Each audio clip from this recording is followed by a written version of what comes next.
y a pas mal de choses à dire aujourd'hui. Il y a beaucoup de choses à dire, un double-double, si on peut dire, avec un double match de basket et puis aussi 2 rendez-vous de football. On terminera avec un petit peu d'équitation aussi au programme. Ah, un petit peu d'équitation, il me semble qu'on a commencé à en parler dans le journal. Alors, on commence avec du basket, troisième journée de Ligue féminine.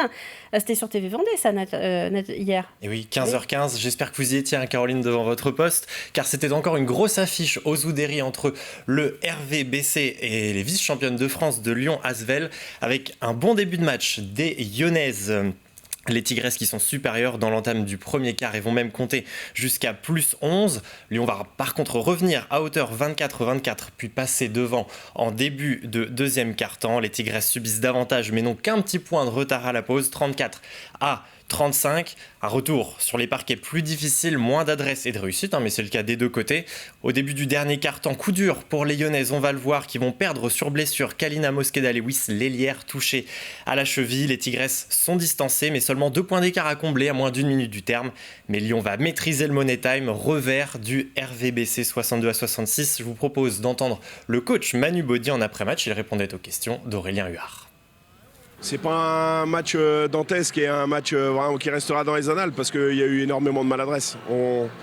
Pour battre Lyon, il aurait fallu qu'on ait un petit peu plus d'adresse ce soir. Mais ça se joue à rien et et on voit que l'équipe s'est accrochée, s'est battue et ça c'est essentiel. Et après la claque, ça fait du bien d'avoir un match accroché comme ça. Tu vois que l'équipe s'est battue, elle a donné. Donc on n'est pas récompensé. Sincèrement, Lyon mérite son match parce que quand même ils sont devant sur l'ensemble du match. Mais voilà, si le match avait pu basculer pour nous, ça nous aurait fait du bien. Et basket toujours, mais avec chez les hommes maintenant, National 3 masculine, 9e journée, Saint-Georges-de-Montaigu qui recevait des Bretons. Un duel au sommet dans cette poule E, effectivement, leader et encore invaincu, Saint-Georges-Montaigu recevait son dauphin Brest. C'était samedi soir, mais avant le match, le moment était au recueillement. Le Saint-Georges-Montaigu Vendée Basket a rendu hommage à Thomas Ciré, joueur et coach au club, décédé il y a quelques jours à 19 ans.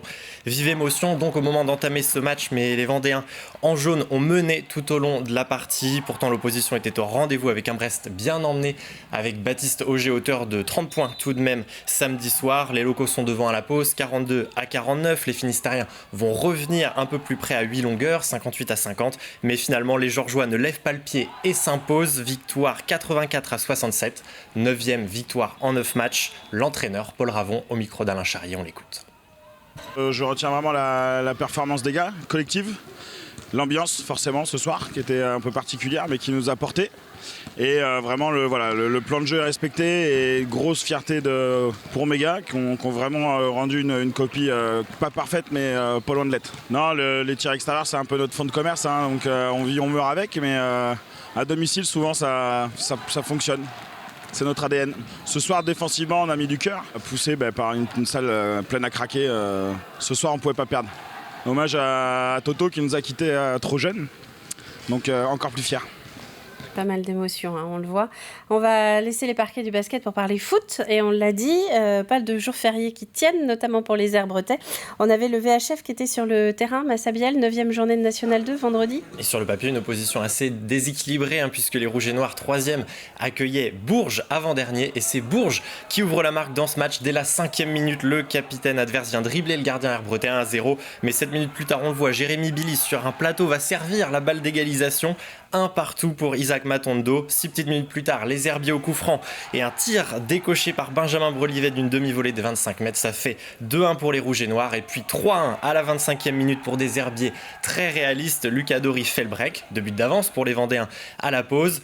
Entame de la seconde période, Bourges revient à une longueur. Un doublé pour le capitaine Kylian Sanson sur un lob bien ajusté.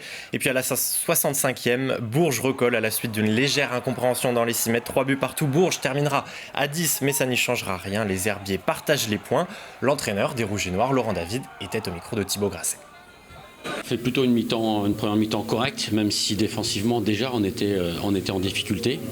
On a accentué là-dessus à la mi-temps en leur disant qu'il fallait qu'on soit un peu plus en bloc, un peu plus solide. Et parce qu'on n'était pas très bien placé défensivement. On a pris beaucoup de vagues, notamment des centres. On a beaucoup insisté à la mi-temps dessus, mais malheureusement, ça n'a pas suffi. Bourges est une bonne équipe. Elle a eu un début de championnat difficile, mais elle a fait un excellent championnat l'année dernière. On n'a pas été capable d'y remédier. Donc il va falloir qu'on travaille aussi. Il y a beaucoup de déceptions de la part des joueurs, mais il faut avouer que ce soir, on n'a pas mérité d'obtenir les 3 points.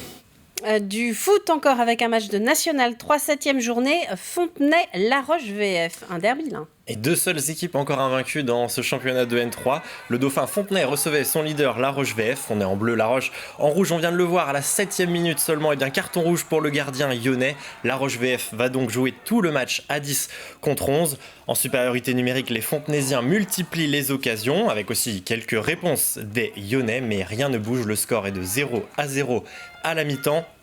Au retour des vestiaires, le numéro 9 de La Roche, Abdoul Sakirou Bila, rate l'immanquable devant le portier fontenaisien. La Roche laisse passer son tour et juste avant l'heure de jeu, c'est Fontenay qui ouvre la marque par Zoumana Koné. 1-0 pour Fontenay. Puis à la 84e, Ibrahim Traoré entrant en jeu assure définitivement la victoire des siens avec le 2e but. Victoire 2-0 de Fontenay qui chippe la place de leader à son adversaire du soir. Je vous propose d'écouter le coach du VFF, Aurélien Joubert. Ses propos sont recueillis par Thibaut Grasset. C'est une immense joie pour tout le club, pour tous les joueurs, le staff, le président. Enfin, c'est une satisfaction aujourd'hui de l'emporter à domicile, à la maison, face au leader, La Roche, dans un derby.